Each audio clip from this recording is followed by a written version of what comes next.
Yes. Steve mentioned local constituents.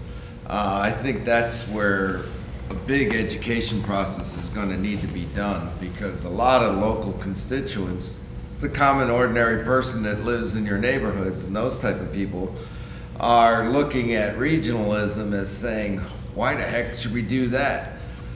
You know, we've got enough problems in our own little itty-bitty fiefdoms, which they are. Bigger isn't always better.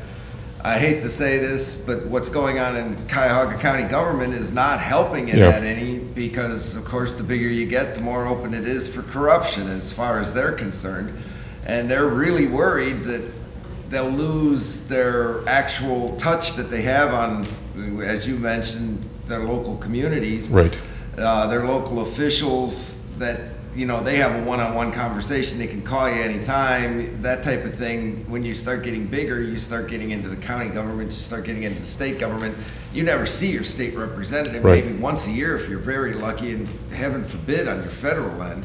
So they're all looking at that. The minute you just start growing and growing, it gets out of control and open for corruptions. These people make a lot of money, these people get left behind, forgotten and whatnot. And I think it's going to take one heck of an educational process just for your common ordinary citizens to understand what's going on. You make a great point as well here, is that, you know, what occurs where regionalism doesn't necessarily mean consolidate and centralize everything, or that everything needs to be done regionally.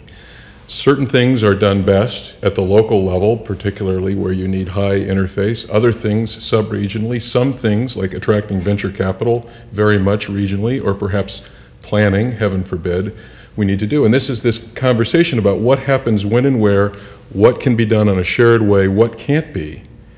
And it's just a more nuanced argument than we often think. But I'll go on to say, and you have the face-to-face interaction with your constituents. Some of our polling data, though, suggests that, that the citizens may be out in front of us on some of this as well, in terms of their wanting us to consider collaboration and things of that sort. Maybe we'll get a chance to get into a little of that in a bit. But part of the reason that the fund got behind this was due to the citizens' input, saying, we want to see this.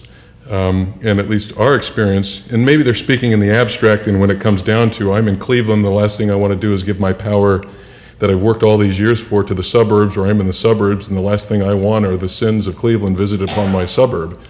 But one of the big things, I'm in a community that has a very high senior population, and a lot of these people went through the Depression. And the one thing they remembered was monopolies, and how they basically brought the country down because they got so big, they got corrupt, and that was it. And the little guy got forgotten. And unfortunately, that's what they see happening with a lot of corporations and companies, this one eating that one eating this one. And then all of a sudden now, the economy went into the tank, and all these big things are going down, they all got to be bailed out.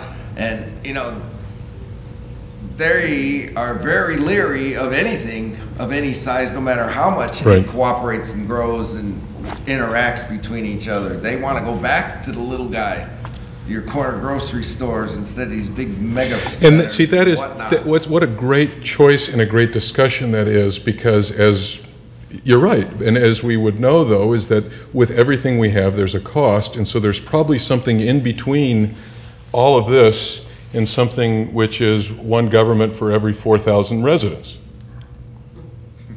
which is about what we have, 4,400? Yeah. And this is the kind of choice, either directly with the public or through the public's voice, which is you.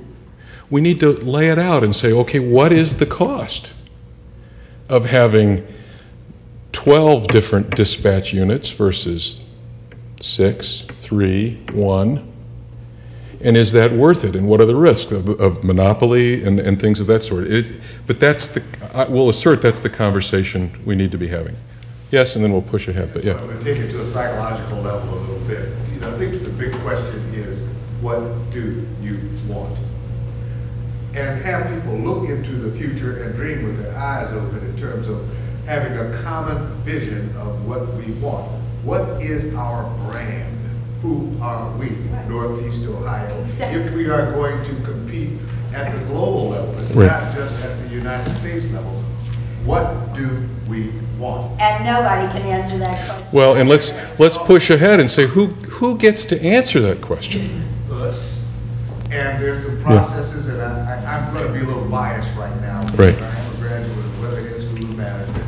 There's a gentleman by the name of Richard Boyatzis. Right. Another one by the name of David Cooperreiter, who does things called appreciative inquiry. That's how we started tonight, wasn't it? Yes. That appreciative inquiry, what it does is it helps people to dream with Yes. their eyes open, to discover, to dream, to design their destiny.